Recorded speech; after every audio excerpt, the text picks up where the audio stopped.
Ok, meus irmãos, nós vamos continuar os nossos estudos, então, no tema Identidade Presbiteriana. Domingo passado falamos sobre culto já, falamos sobre o chamado princípio regulador do culto. O que seria isso, princípio regulador do culto? Então, é o que a Bíblia diz que nós devemos fazer no culto.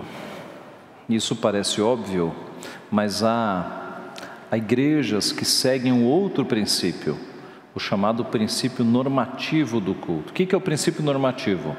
Se a Bíblia não proíbe, eu faço. Se a Bíblia não proíbe, eu faço.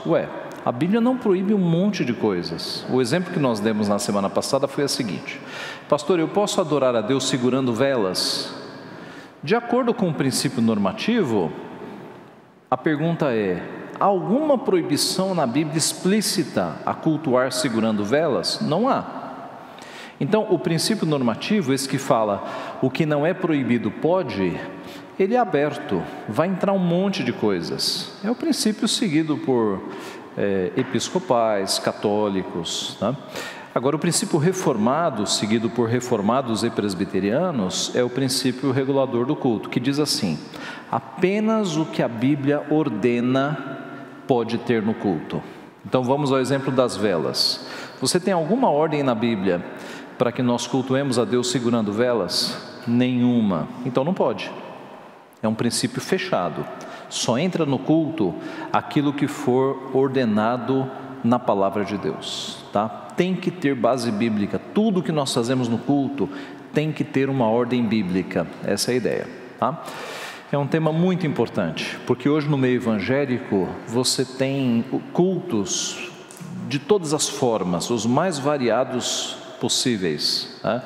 É de fato uma bagunça o que acontece no meio evangélico hoje. Por quê? Porque eles se distanciaram da palavra de Deus. E na medida em que a gente se distancia da palavra de Deus, aí acontecem essas inovações e essas invenções que nós temos visto por aí. Hoje nós vamos seguir falando sobre as bases do culto reformado. Vamos então orar pedindo a bênção de Deus.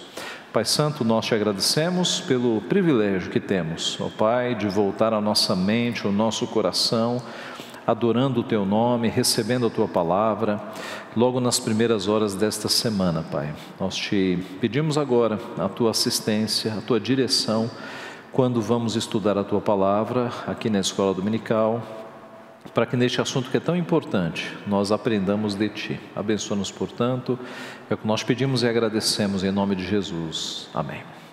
Então vamos tratar sobre as bases do culto reformado. Eu começo citando João 4, 24. Deus é Espírito e importa que seus adoradores o adorem em Espírito e em verdade. Em Espírito é com uma disposição correta. Em verdade é com a forma correta, de acordo com o que a Bíblia nos ensina. O primeiro princípio que nós temos é que a adoração é baseada na palavra, que é justamente o que nós vimos na semana passada, né? Vamos fazer uma revisão rápida aqui.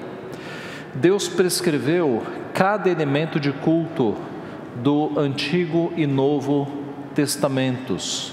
Nós temos em Deuteronômio 4, 1 e 2, vamos ver esses textos. É uma revisão da aula passada, esse primeiro slide. Mas nós temos mandamentos muito específicos para que nós não acrescentemos nada, não diminuamos nada. O que Deus manda em culto, a gente simplesmente faz. Deuteronômio 4, verso 1 e 2. Agora, pois, ó Israel, ouve os estatutos e juízos que eu vos ensino para os cumprirdes, para que vivais e entreis e possuais a terra que o Senhor, Deus de vossos pais, vos dá. Nada acrescentareis à palavra que vos mando, nem diminuireis dela, para que guardeis os mandamentos do Senhor, vosso Deus, que eu vos mando. Aqui há um cuidado de Moisés, porque o povo estava entrando na terra prometida com outros povos, com outros deuses, com outras formas de culto. Então Moisés fala: vocês apenas obedeçam, não acrescentem, não diminuam, apenas obedeçam a palavra. É o mesmo tom de Deuteronômio 12, 32. Abra comigo, Deuteronômio 12, 32. Quando diz lá: tudo o que eu vos ordeno observarás, nada lhe acrescentarás, nem diminuirás. Marcos 7, 6 a 9, vamos para lá? Nós vimos na semana passada também, que é o texto que condena nós seguirmos mandamentos de homens. Marcos 7, de 6 a 9, diz assim, Marcos 7, de 6 a 9, respondeu-lhes, bem profetizou Isaías a respeito de vós, hipócritas, como está escrito, este povo honra-me com os lábios, mas o seu coração está longe de mim, e em vão me adoram, ensinando doutrinas que são preceitos de homens, negligenciando o mandamento de Deus, guardais a tradição dos homens. E disse-lhes ainda, jeitosamente rejeitastes o preceito de Deus, para guardardes a vossa própria tradição. Então, as religiões estão cheias de mandamentos de homens, de coisas que não têm base bíblica e vão sendo acrescentados, né? Deixa-me dar um exemplo aqui. Embora isso esteja caindo, mas durante muito tempo, algumas igrejas evangélicas proibiam as mulheres de usar calça comprida. Lembram-se disso? E tinham isso como uma doutrina, com o mesmo peso de um não matarás, de um não adulterarás. Doutrinas de homens. Não tem essa proibição na palavra de Deus, tá? Assim como proibir assistir televisão, ainda há, né, denominações que proíbem. Isso são doutrinas de homens, meus irmãos, não tem base bíblica, tá? Colossenses 2, 16 a 23. Ninguém, pois, vos julgue por causa de comida, bebida, dia de festas, ou lua nova, ou sábados, porque tudo isso tem sido sombras das coisas que haviam de vir, porém o corpo é de Cristo. Ninguém se faça árbitro contra vós outros, pretextando humildade e culto de anjos, baseando-se em visões, enfatuado, sem motivo algum na sua mente carnal, não retendo a cabeça, da qual todo o corpo, suprido e bem vinculado por juntas e ligamentos, cresce o crescimento que procede de Deus. Se morrestes com o Cristo para os rudimentos do mundo, por que, como se vivesseis no mundo, vos sujeitais a ordenanças? Não manuseieis isto, não proves naquilo, não toques naquilo outro, segundo preceitos e doutrinas de homens, pois que todas estas coisas com uso se destroem. Tais coisas com efeito têm aparência de sabedoria, como culto de si mesmo, de falsa humildade e de rigor ascético, todavia não tem valor algum contra a sensualidade. Essas doutrinas de homens, que são invenções de homens, não têm valor algum contra a sensualidade.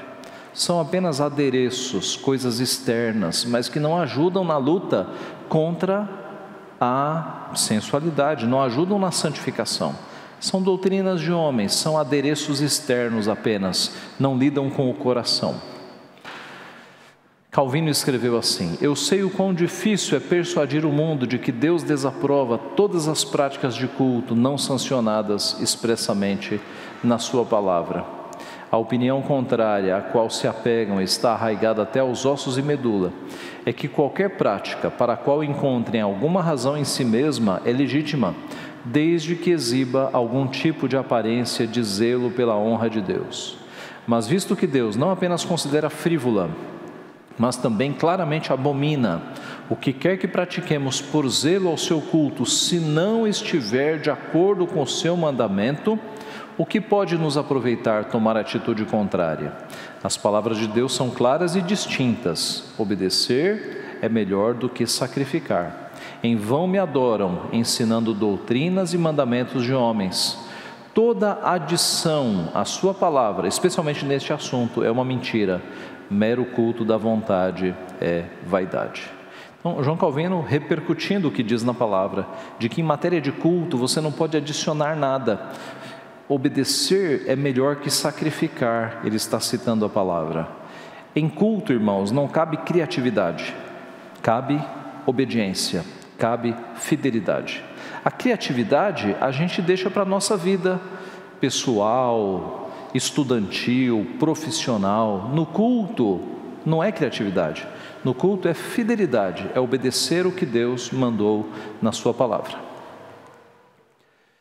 Desobediência à voz de Deus não ocorre apenas quando o homem age impiamente, contrariando os preceitos de Deus, mas também quando, por zelo genuíno ou boa intenção, como normalmente falamos, o homem faz qualquer coisa a título de honra ou serviço a Deus, não ordenado expressamente pela palavra de Deus. John Knox, pai do presbiterianismo, diz aqui que a desobediência é fazer coisas que Deus não ordenou expressamente na sua palavra em matéria de culto. Aqui é a Confissão de Fé de Westminster. E deixe-me já ir no ponto que nos interessa.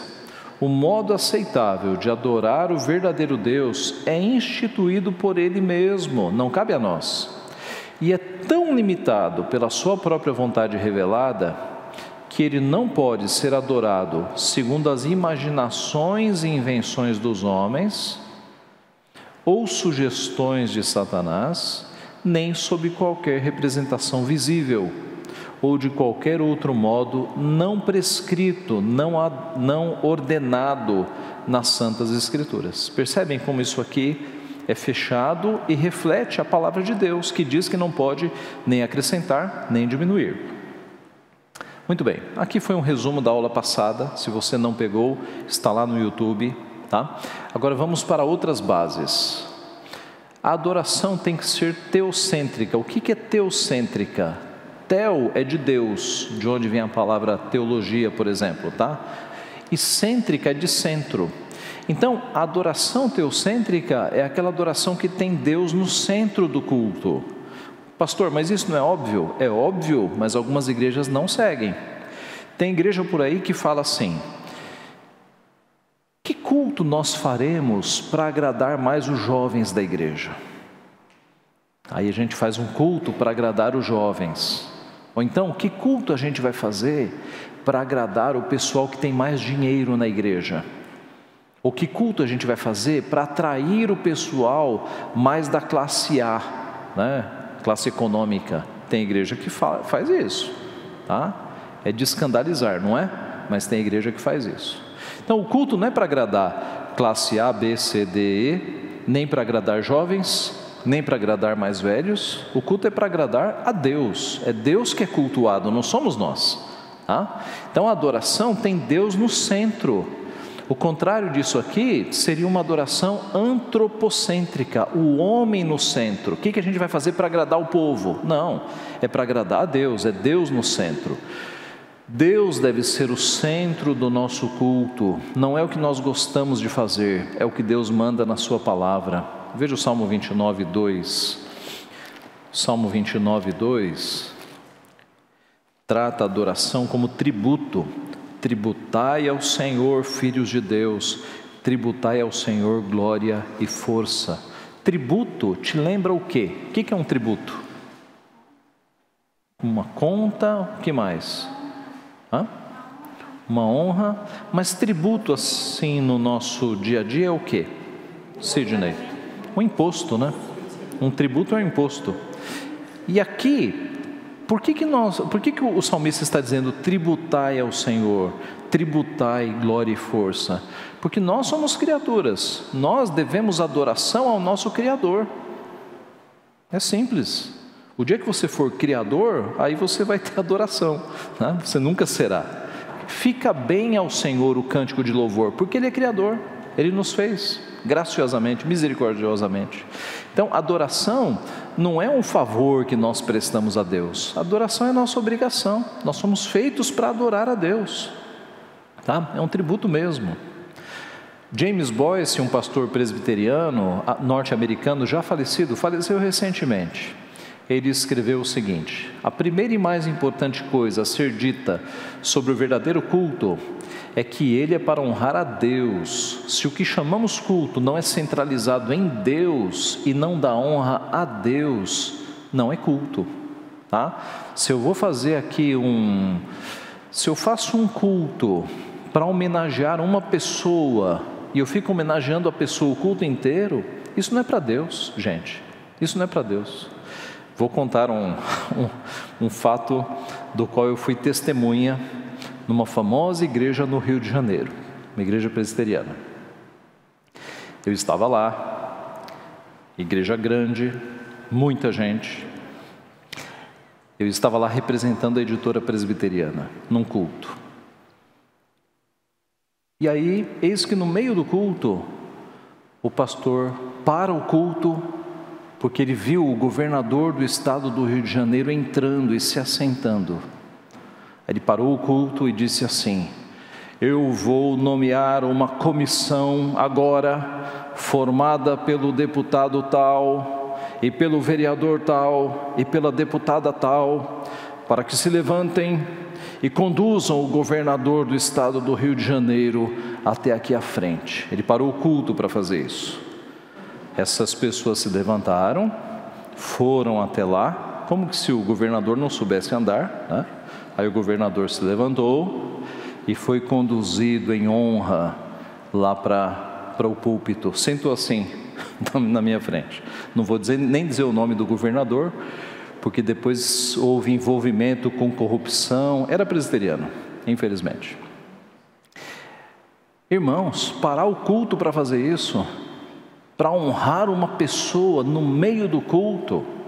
Mas pastor, ele era governador do estado. Ora, depois do culto, no culto a gente honra o Rei dos Reis, ponto final. Terminado o culto, o pastor poderia falar assim: meus irmãos, nós estamos aqui com o governador do estado, é uma autoridade civil que merece honra, agradecemos a presença do governador. Ponto final, irmãos. A gente vai ficar honrando líderes civis no momento em que o Rei dos Reis tem que ser honrado? Não pode esse tipo de coisa. Sim, Denise. Pastor, se eu estou num culto assim, e se nesse momento eu me levanto e vou embora... Faz bem. Eu não veria dificuldade, porque houve uma quebra do culto ao Senhor ali. Total. Parou-se o culto para honrar uma pessoa. Tá? Isso não é culto. Isso não é culto teocêntrico. Irmãos, se entrasse aqui o presidente da República, agora é escola dominical, mas na hora do culto, se entrasse aqui num culto nosso o presidente da República com a sua esposa e se assentasse ali no banco, o culto não deveria ser interrompido. Ele não deveria ser chamado ali para frente, de jeito nenhum. O culto seguiria até o final, e aí ao final, quem estivesse dirigindo o culto deveria falar assim: irmãos, o presidente da República está nos visitando nesta manhã, Deus abençoe sua vida, agradecemos a sua presença. Ponto final. Não tem que trazer para frente para dar discurso, nada disso. Aqui, irmãos, louvor e honra e glórias a Jesus Cristo. Aqui no ambiente de política, de você honrar mais o rei físico do que o rei espiritual, tá? As coisas têm que ser muito bem separadas, ok? O culto não deve ter o homem no centro, nem jovens, nem noivas. Eu coloquei noivas para dizer que casamento não é culto. Casamento é uma cerimônia religiosa que nós fazemos de tudo para que Deus seja honrado, mas o casamento não é culto, o casamento é uma cerimônia religiosa. Por quê? Porque no casamento o centro são os noivos, tá? A entrada da noiva, a roupa da noiva, há uma expectativa pela noiva. O noivo fica ali no cantinho, né? Mas é assim, na nossa cultura é assim. A noiva tem a entrada especial, a roupa especial, né? O noivo fica aí, mas as atenções estão na noiva. Então, o centro de um casamento é o noivo e a noiva, ok. Por isso que nós não chamamos de culto. É uma cerimônia religiosa que a gente, expressando a nossa fé, nós louvamos a Deus, lemos a palavra, tá? Mas culto é diferente. No culto não pode ter uma pessoa sendo exaltada. O centro do culto é sempre o Senhor. Pastor, eu posso fazer Como é que eu faço então para adorar a Deus pelos 15 anos da minha filha? Ora, faça um culto de ação de graças, tá? Culto de ação de graças. A gente vai louvar e adorar a Deus por um motivo específico, os 15 anos da minha filha, ok? Mas é diferente do culto que nós fazemos aqui no domingo, que é a assembleia, a convocação da assembleia solene. No domingo, né, no culto em que o povo de Deus está reunido, não cabe você homenagear uma pessoa, você ter um centro que não seja o próprio Jesus Cristo, tá? Cultos de ações de graças, aí é diferente. Você pode ter motivos para agradecer a Deus por um motivo específico, tá? A adoração é teocêntrica, não cabem exibicionismos. Então, num culto ao Senhor, não cabe o músico falar, bom, agora é o meu momento, eu vou aqui brilhar.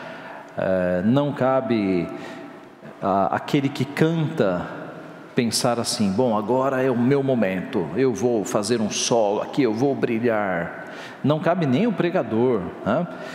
Spurgeon, no livro Lições aos Meus Alunos, Spurgeon foi um pregador batista, né? Charles Spurgeon, ele escreveu num dos seus livros, Lições aos Meus Alunos, ensinando futuros pastores. Ele escreveu o seguinte: preguem de uma forma que as pessoas não saiam da igreja dizendo que pastor maravilhoso, mas saiam dizendo que Deus maravilhoso, que Deus maravilhoso. Preguem de uma forma que as pessoas glorifiquem a Cristo, não se autoglorifique, que as pessoas glorifiquem a Cristo. E tem um fato muito interessante do John Bunyan, aquele que escreveu o livro O Peregrino. O Peregrino é uma ficção cristã, dizem que depois da Bíblia é o livro mais lido no mundo. Eu não sei se já tiraram essa marca, mas é um livro que eu recomendo, tá? O Peregrino. John Bunyan, certa vez estava pregando numa igreja que tinha um púlpito alto também. Ele terminou o sermão, desceu do púlpito, foi até a porta, e aí uma senhora o cobriu de elogios. Pastor, mas que retórica maravilhosa, como o senhor fala bem. E exagerou, o cobriu de elogios. E ele disse: eu sei, minha irmã, o diabo me disse tudo isso enquanto eu descia do púlpito. Mas esse é um alerta para dizer o seguinte: não apenas músicos e cantores e pessoas podem cair na tentação de aparecer no culto. É uma tentação para o pastor também, né? Achar que ele está brilhando ali. Tem um autor que escreveu Religião de Poder, é um livro da nossa editora, Religião de Poder, que num dos capítulos, são vários autores, então num dos capítulos, ele diz o seguinte: o pregador que acha que está brilhando no púlpito, ele poderia se comparar ao jumentinho que entrou em Jerusalém levando Jesus, achando que as palmas eram para ele. Charles Colson foi quem escreveu isso. É exatamente isso. Então, o pregador, o pastor, qualquer um que estiver no culto, ele tem que buscar a glória de Cristo, nunca atrair para si. Agora me diga, pense um pouco nos cultos que acontecem por aí, que mais parecem shows, com exaltação, com pessoas sendo aplaudidas, mais parecem shows. Show é para você exaltar pessoas, exaltar o cantor, exaltar o músico, o pregador. Está cheio de pregador querendo aplausos por aí, né? O culto é para exaltar a Cristo, sempre a Cristo, é teocêntrico. Aqui é uma figurinha engraçada: o Senhor se manifesta durante a conferência de adoração. Olha o bico das cantoras. Não é que a gente não aprecie o fato do Senhor aparecer e se juntar a nós, só que o Senhor está atravessando algumas partes da harmonia que nossas cantoras ensaiaram. A questão aqui é o seguinte: há tanta vaidade aqui, que até que se Deus aparecer ele não é bem-vindo, né? Porque o ponto não é adorar a Deus, é se aparecer. Muito bem, uma terceira base do culto ao Senhor é que a adoração é dialogal, ela é responsiva, tá? O que é uma adoração responsiva? Nós começamos o culto lendo a palavra, Deus fala conosco, aí nós respondemos com um hino de adoração, nós falamos com Deus. Aí um texto da Bíblia é lido, Deus fala conosco, aí nós respondemos com uma oração ou com outro hino. Há essa dinâmica de resposta no culto. Deus fala, nós respondemos. Deus fala, nós respondemos. Aí, a leitura da lei, Deus fala conosco, mostrando o nosso pecado. Aí nós respondemos orando, confessando os pecados. Aí Deus responde dizendo: os teus pecados estão perdoados. Isso acontece no nosso culto. Aí vem a pregação, Deus fala com o povo. Aí nós temos um hino depois do sermão, nós respondemos a tua mensagem. Percebe? Mas sempre em adoração a Deus. Sempre em adoração, sempre na vertical. Mas esse exercício de Deus fala, o povo responde. Deus fala, o povo responde. É dialogal. O culto é um diálogo entre o Deus da aliança e o povo da aliança. É responsivo, ok? O culto público é o encontro de Deus com o seu povo. Crentes vêm por sua convocação. Deus nos convoca para o culto e estão diante da sua presença. Deus fala através da leitura da palavra e do sermão. Os fiéis respondem com cânticos, oração e confissão de fé, declarando a sua fé.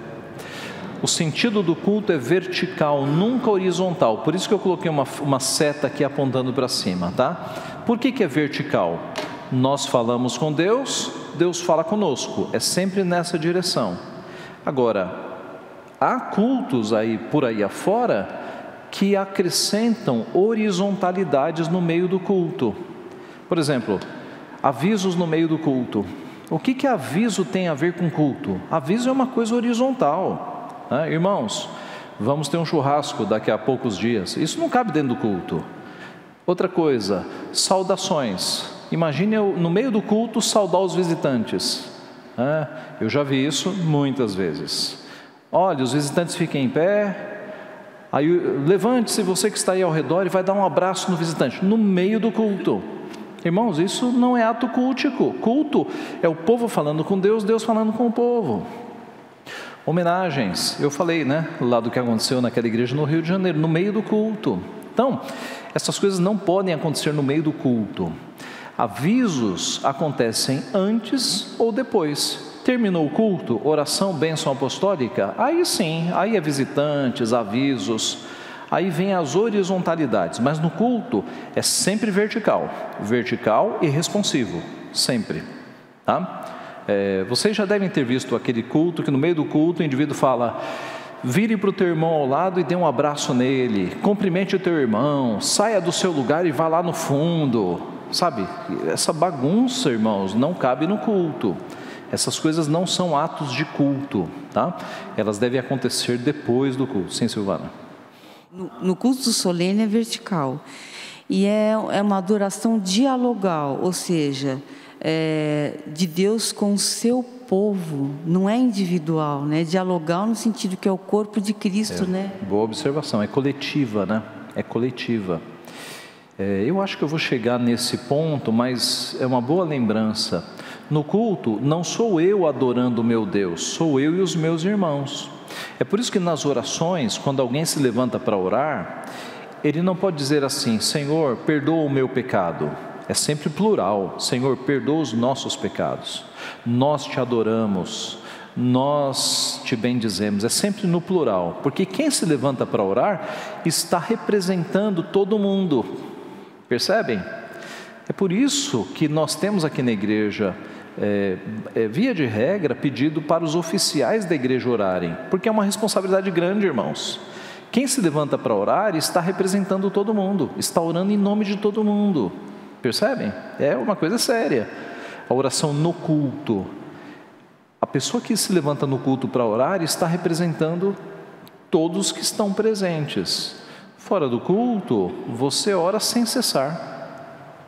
Aí é livre, é entre você e Deus, mas no culto é uma coisa diferente.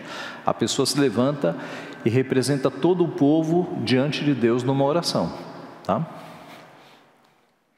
Muito bem, uma outra base é que a nossa adoração deve ser simples. Como assim simples? Com Cristo, a revelação completa, não dependemos mais dos elementos sensoriais do Antigo Testamento. Como assim?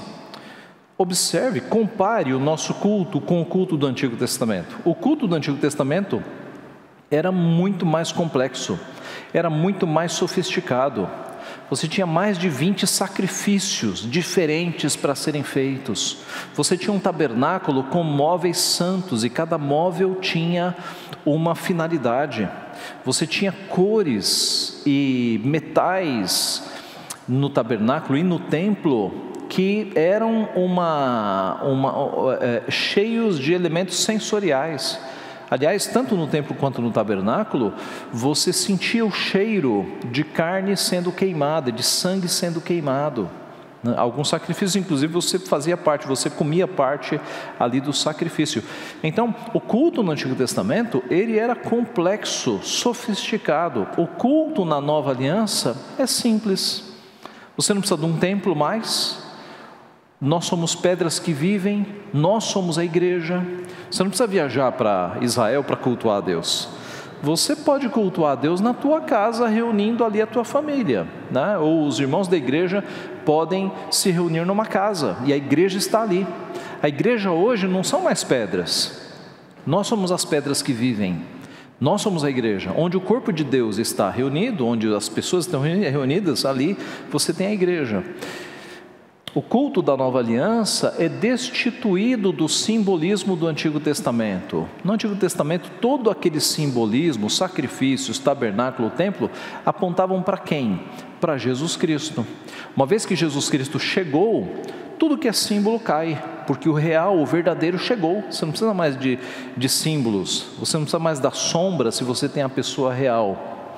É por isso que Jesus fala que os verdadeiros adoradores adorarão o Pai em espírito e em verdade. Em espírito com a motivação correta e em verdade com a forma correta. E tem um detalhe, em João 4, você tem a palavra verdade e verdadeiro aparecendo várias vezes em João 4.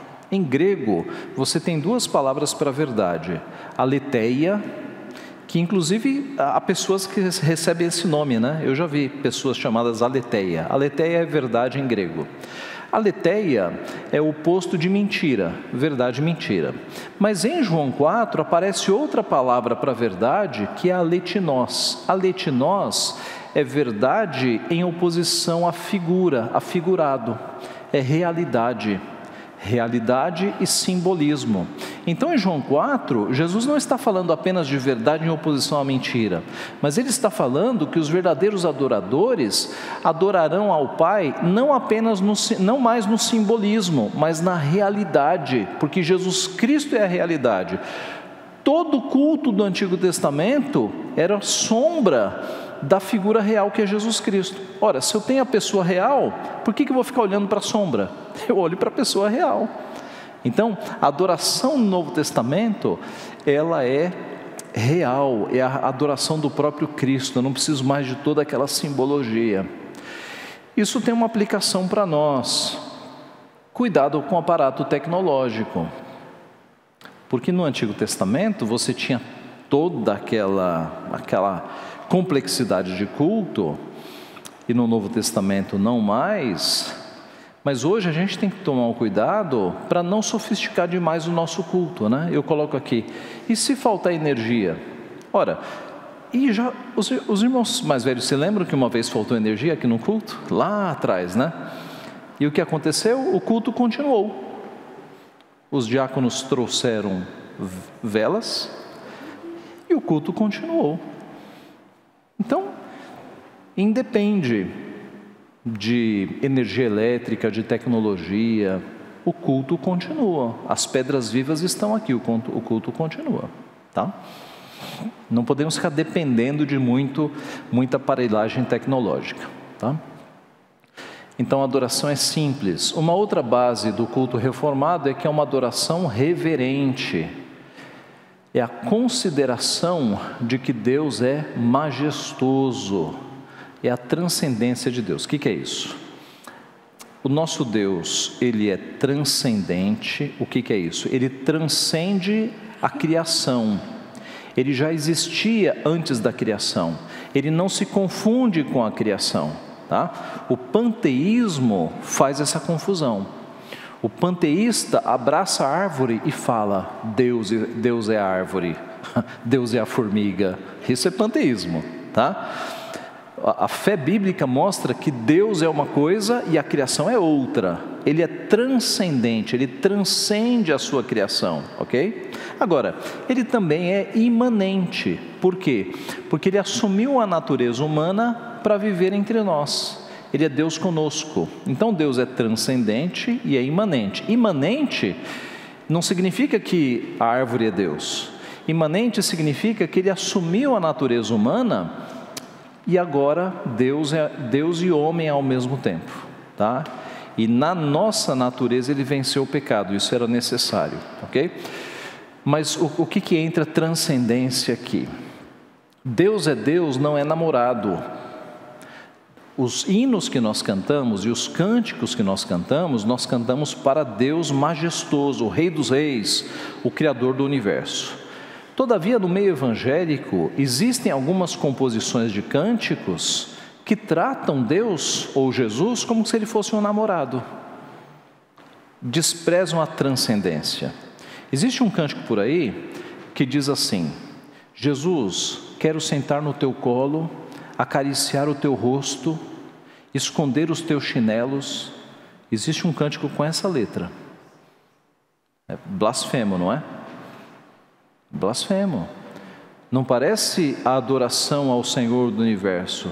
Parece uma música romântica de relações de namorados. É isso que parece. Então, existe uma série de cânticos que são cânticos românticos, tá? Cânticos românticos. Houve um conjunto, uma igreja famosa aí no passado, que lançou um CD chamado Apaixonados por Jesus.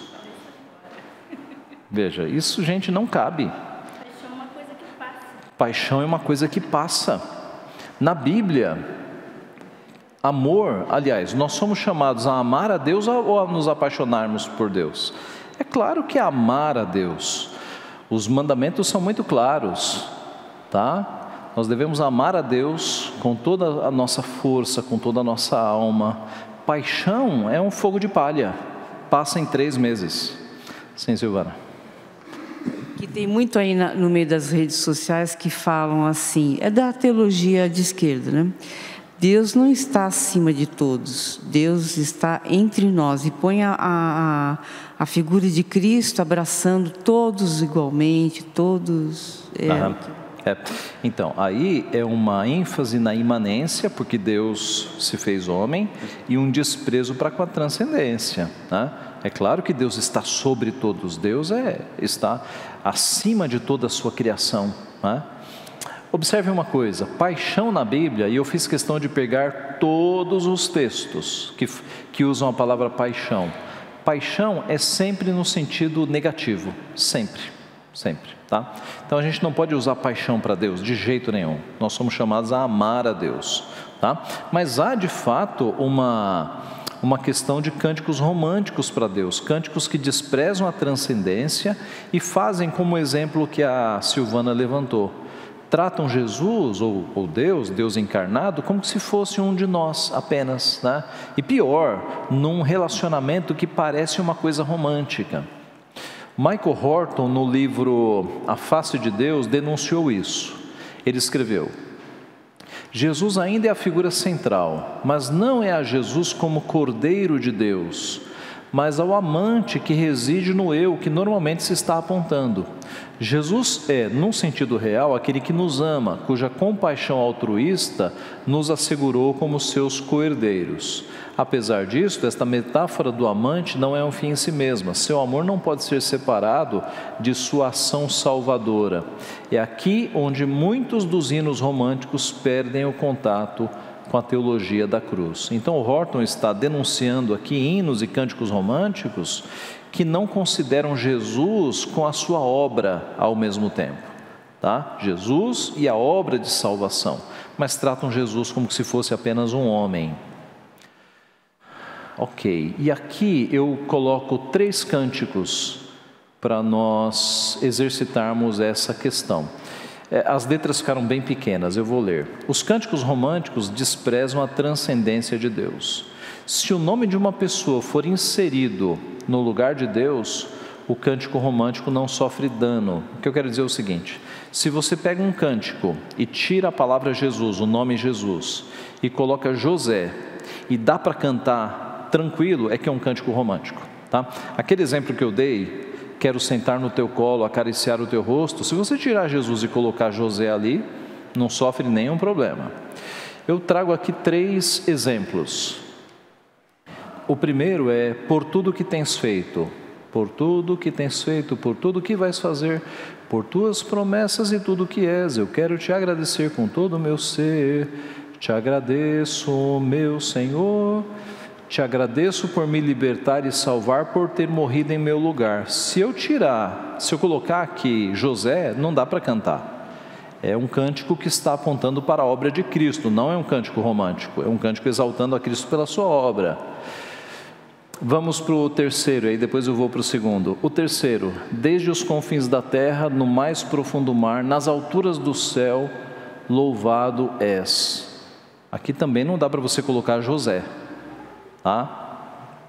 É um cântico para Deus. Agora, eis-me aqui outra vez, diante de ti abro o meu coração, meu clamor tu escutas e fazes cair as barreiras em mim.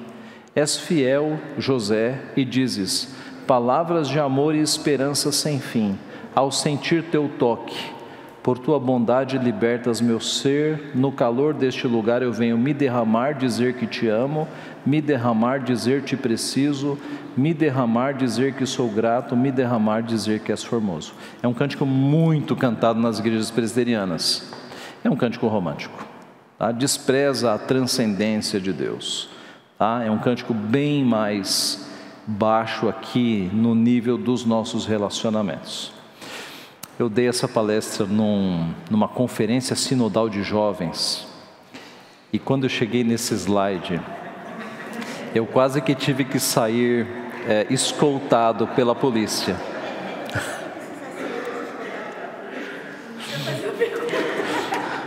Sim. É por causa daquele no seu toque, essas partes, né? O que significa isso? Ao sentir teu toque. Sabe, não faz sentido, gente. Cânticos e hinos têm que ser o mais próximos da palavra de Deus, tá? O mais próximos. Agora, tem uma questão. Por que eu quase tive que sair escoltado da igreja? Porque cântico é passional, é emocional. O tanto de moças que vieram falar comigo na época falando: pastor, eu gosto muito deste cântico, o senhor está errado, eu louvo a Deus com esse cântico. Assim, furiosas, porque as pessoas têm uma relação emocional com os cânticos, tá? Tem cânticos por aí que tem letras terríveis, mas a pessoa gosta tanto da melodia que ela não entra na cabeça que a letra é ruim, entendeu?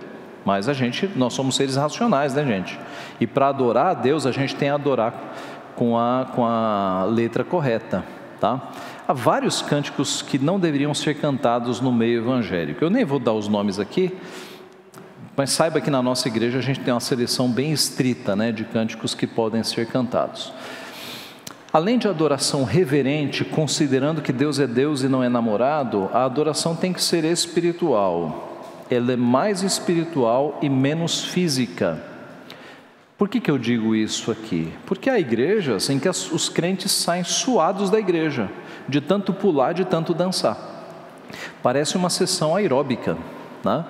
Os crentes saem suados. Igreja não é para isso. Igreja é a academia do espírito, é para você fortalecer o seu espírito, não o seu corpo.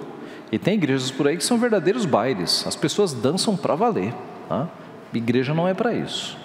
João 4:24, nós lemos no começo: Deus é espírito e importa que os seus adoradores o adorem em espírito e em verdade. E Romanos 12, 1 e 2, vamos lá comigo? Romanos 12, 1 e 2. Rogo-vos, pois, irmãos, pelas misericórdias de Deus, que apresenteis o vosso corpo por sacrifício vivo, santo e agradável a Deus, que é o vosso culto racional. E não vos conformeis com este século, mas transformai-vos pela renovação da vossa mente, para que experimenteis qual seja a boa, agradável e perfeita vontade de Deus. Aqui a expressão culto racional é logiquelatria. culto lógico, logiquelatria, culto lógico, traduzido aqui como culto racional. Caberia culto espiritual também, em algumas traduções. Mas culto racional ou culto lógico, ok, são traduções, né, corretas, que apelam mais para a nossa razão. Veja, não significa que o culto seja desprovido de emoção. É claro que há emoção no culto, claro que há. Imagine que você está passando por uma fase difícil, e aí no culto, o sermão que Deus manda se encaixa exatamente no momento que você está passando na tua vida. Você vai se emocionar, é claro. Ou um cântico, um hino que mexe com a tua emoção. O ponto é que nós não podemos ter emocionalismos na igreja. Há alguns cultos por aí que são encharcados de emocionalismo. Fica até uma coisa irracional às vezes, as pessoas caindo no chão, gritando, chorando, uma coisa, é o império da emoção aquilo ali, tá? Veja, a emoção vem guiada pela razão, é a palavra que nos leva a nos emocionarmos, é o hino ou o cântico que reflete a palavra que nos leva a emocionarmos. É a figura de um trem, né, que você tem a locomotiva, a máquina com o motor e os vagões. A máquina, o motor, é a razão. Os vagões são a emoção. Nós podemos nos emocionar no culto, mas é uma emoção guiada pela razão, sempre pela razão, tá? Não pode ter um emocionalismo aqui. Outra base do culto reformado é o culto da família. É o culto da família. O culto não é setorizado na Bíblia. Na Bíblia você não tem um culto para as crianças, um culto para adolescentes, um culto para a terceira idade. Não tem esses setores. Mas pastor, e a escola dominical? Escola dominical não é culto, é escola, é aula, é estudo bíblico. Na escola dominical você pode separar crianças, adolescentes, para eles aprenderem juntos. Não é culto, tá? Culto não é só ensino. Culto é adoração, é o povo inteiro reunido junto para adorar ao Senhor. Então no Sinai, quando Deus fez um pacto com o seu povo, eles todos tiveram que estar presentes, até mesmo as crianças de peito. No Antigo Testamento, quando se fala de culto, é todo mundo, é criança, jovem, adulto e idoso, é todo mundo junto, nunca separa. Na Páscoa, a família toda participava. Na Páscoa, a criança tinha que perguntar: o que é isso? E aí o pai contava a história da libertação do Egito. Todo mundo participava. Crianças têm que aprender a cultuar a Deus. Se na hora do culto eu retiro as crianças, como é que as crianças vão aprender a adorar a Deus?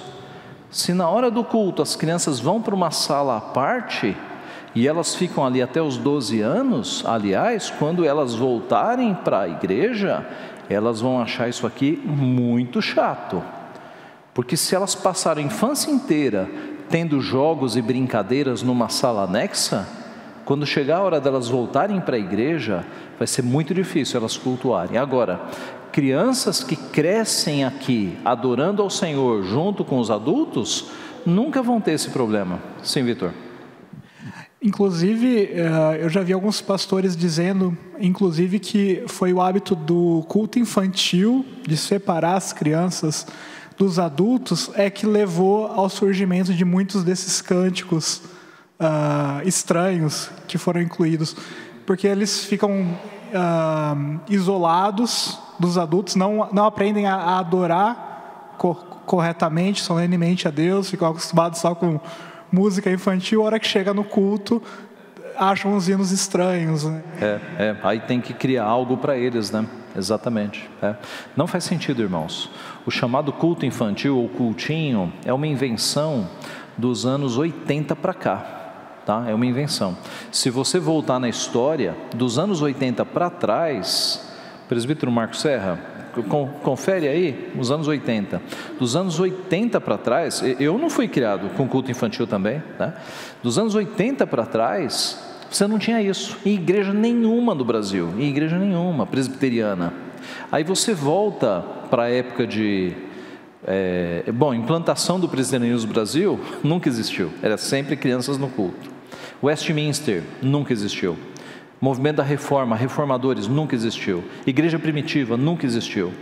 tá? Essa história de tirar as crianças do culto é uma inovação com poucas décadas, que não tem base bíblica, gente. A Bíblia não nos autoriza a, na hora do culto, tirar as crianças. Elas têm que adorar junto com os pais. Sim, presbítero. Reforçando o comentário que o reverendo está fazendo, também lembrando do Antigo Testamento, né? No tabernáculo, sem dúvida nenhuma, era a família inteira que assistia, eles eram separados por grupos ali, por tribos, né? E mesmo no templo, a família inteira assistia. Havia o pátio de Israel dos homens e o pátio das mulheres e das crianças, que ficava contíguo, ficava exatamente na frente do portal principal da entrada do templo. Ou seja, a retirada de crianças digamos, é uma desobediência à instrução divina. Total, total. Uma vez eu fui pregar numa igreja aqui em São Paulo, e quando a gente vai, e a maioria das igrejas tem o chamado culto, na hora da separação pedem para nossas crianças irem. Nossas crianças nunca se acostumaram a isso, né? Nunca foram acostumadas, geralmente não saiu. Mas teve uma igreja que insistiu tanto que o Davi foi. Resultado, depois o Davi nos trouxe o relato. Ele ficou jogando bola. O culto acontecendo em cima, na igreja, e a criançada jogando bola no salão social na hora do culto. Os irmãos percebem o tanto de erro que existe nisso? John Piper, um pastor batista, ele tem um artigo na internet, é fácil achar, que ele fala o seguinte: o benefício de crianças que crescem na igreja vendo seus pais adorarem a Deus é gigantesco, e ele faz as contas de quantos cultos uma criança aí dos 3 anos de idade até os 12 vai ter visto se essa criança permanecer na igreja. A ideia é que a criança aprende a adorar vendo os pais adorando, vendo os adultos adorando, tá? Como é que você retira a criança da igreja? Tem um jovem escreveu um texto sobre isso, né, mostrando o benefício, porque ele foi criado assim, né? É um filho de um pastor, que ele escreveu o seguinte: imagine se o pastor desse a notícia de que no culto da noite Jesus Cristo estaria presente no culto. Você ousaria não levar teu filho para esse culto, ou retirar o teu filho do culto? E ao final, Cristo não está presente no culto? Então como é que a gente tira as crianças da presença de Cristo? Para ir para uma sala, para receber lá uma historinha bíblica, ok? Mas uma história, veja, história bíblica é escola dominical. Adoração não é só ensino, adoração, antes de vir o sermão, existe a adoração. E a adoração deve ser feita por todo o povo, porque é uma invenção retirar as crianças do culto. As crianças têm que aprender a cultuar a Deus. E por fim, adoração é o ápice do culto diário. Romanos 12:1 nós lemos: rogo-vos, pois, pelas misericórdias de Deus, que apresenteis o vosso corpo, apresenteis constantemente, por sacrifício vivo, santo e agradável a Deus, que é o vosso culto racional. Então, há um momento na semana, no dia do Senhor, que o povo de Deus se reúne para adorar a Deus coletivamente. Agora, durante a semana, nós temos a nossa adoração individual, culto doméstico, nosso momento com Deus. E durante a semana nós obedecemos a Deus, nós temos que obedecer os seus mandamentos. Então a adoração diária se faz também, eu deveria ter acrescentado aqui, né? Também pela obediência. E aí eu coloco o problema do arrepio, que acontece em muitas igrejas, tá? O que é o problema do arrepio? O indivíduo passa a semana inteira sem ler a Bíblia, sem orar, sem se preocupar com Deus, semana inteira. Aí chega na igreja, nesses cultos mais moderninhos, aí na hora dos cânticos levanta a mão e recebe um arrepio, se arrepia todo. Aí é como que se isso zerasse a semana, entendeu? Ah, Deus tocou em mim. Aí vai voltar para aquela semana de desobediência. No próximo domingo ele está lá para receber o arrepio. E aí vai se vivendo de arrepio em arrepio. Deus não nos chamou para sentirmos arrepios. Deus nos chamou para obedecermos durante a semana. E no domingo é o ápice, é quando eu vou me juntar com os outros irmãos para adorar ao meu Deus. Mateus 5, 23 e 24, abra lá comigo, mostra que a nossa vida não está separada do nosso culto. Mateus 5, 23 e 24. Se, pois, ao trazeres ao altar a tua oferta, ali te lembrares que teu irmão tem alguma coisa contra ti, deixa perante o altar a tua oferta, vai primeiro reconciliar-te com teu irmão, e então voltando faze a oferta. É Cristo dizendo o seguinte: se você está com dívida com alguém, não queira vir cultuar, resolva os teus problemas.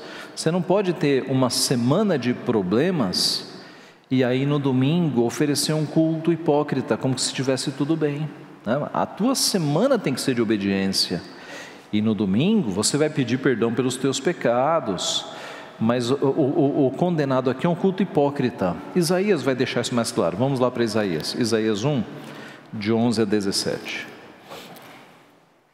Olha lá, Deus falando por meio do profeta: de que me serve a mim a multidão de vossos sacrifícios, diz o Senhor. Estou farto dos holocaustos de carneiros e da gordura de animais cevados, e não me agrado do sangue de novilhos, nem de cordeiros, nem de bodes. Quando vindes para comparecer perante mim, quem vos requereu a pisardes nos meus átrios? Não continueis a trazer ofertas vãs, o incenso é para mim abominação, e também as festas de lua nova, os sábados, a convocação das congregações. Não posso, por quê? Por que Deus está abominando tudo isso? Não posso suportar iniquidade associada ao ajuntamento solene. Vamos mais. As vossas festas da lua nova, as vossas solenidades, a minha alma as aborrece, já me são pesadas, estou cansado de as sofrer. Pelo que quando estendeis as mãos, escondo de vós os olhos. Sim, quando multiplicais as vossas orações, não as ouço, porque as vossas mãos estão cheias de sangue. Lavai-vos, purificai-vos, tirai a maldade dos vossos atos de diante dos meus olhos. Cessai de fazer o mal, aprendei a fazer o bem, atendei à justiça, repreendei ao opressor, defendei o direito do órfão, pleiteai a causa das viúvas. É Deus dizendo o seguinte: vocês vêm com todos esses cultos, mas durante a semana vocês estão com as mãos cheias de sangue. Então, esse tipo de culto hipócrita, que a pessoa vai no domingo, cumpre um ritual para voltar para uma vida de pecado, Deus abomina. Não posso suportar iniquidade, pecado, associado ao ajuntamento solene, ao culto. Mas então, pastor, como é que faz? Como é que faz? Que você venha ao culto, pede perdão pelos seus pecados, pede para Deus purificar a sua vida, e quando você voltar para a tua vida comum, você vai se esforçar em obedecer a Deus, em sair de uma vida de pecado, para você sair de um culto hipócrita, tá? Que era o que os judeus estavam fazendo aqui, né? Eles iam para o culto apenas para cumprir um ritual, não era para de fato oferecer o seu coração em obediência a Deus. E assim nós terminamos. Então nós vimos nesta manhã bases do culto reformado, vimos 8 bases. A primeira, a adoração é baseada na palavra. A adoração tem Deus no centro, é teocêntrica. A adoração é dialogal, é responsiva, é o povo da aliança falando com Deus, Deus falando conosco. A adoração é simples, ela não é sofisticada, complexa como era no Antigo Testamento. Ela é reverente, ela considera Deus como Deus, majestoso. Ela é espiritual, não é física. É uma adoração da família, é o povo da aliança inteiro que adora a Deus, e ela é um ápice daquilo que nós fazemos na semana, é um ápice do nosso culto diário, da nossa obediência. Encerramos aqui, mas se alguém tiver perguntas ou colaborações, fiquem à vontade, este é o momento. Tudo bem? Tudo claro? Então vamos orar. Pai Santo, te louvamos por este dia que é teu, pelo privilégio que temos de vir à tua casa, receber a tua palavra, ó Pai. Te agradecemos por tua palavra que é tão clara quanto ao culto, quanto àquilo que o Senhor requer de nós. Pedimos a tua graça para que sempre sigamos a tua palavra, para que a nossa disposição, o nosso coração seja a disposição correta, a adorar ao Senhor com sinceridade, que durante a semana nos esforcemos em sermos obedientes ao Senhor, para que nós sejamos encontrados fiéis pelo Senhor, Pai, ainda que pecadores, mas perdoados, justificados e obedientes ao Senhor. Abençoa-nos, abençoa as igrejas evangélicas do nosso país. Abençoa os líderes para que se voltem cada vez mais à Tua Palavra e os cultos sejam reformados para que fiquem mais próximos da Tua Palavra. É o que nós pedimos, Pai, e agradecemos em nome de Jesus. Amém.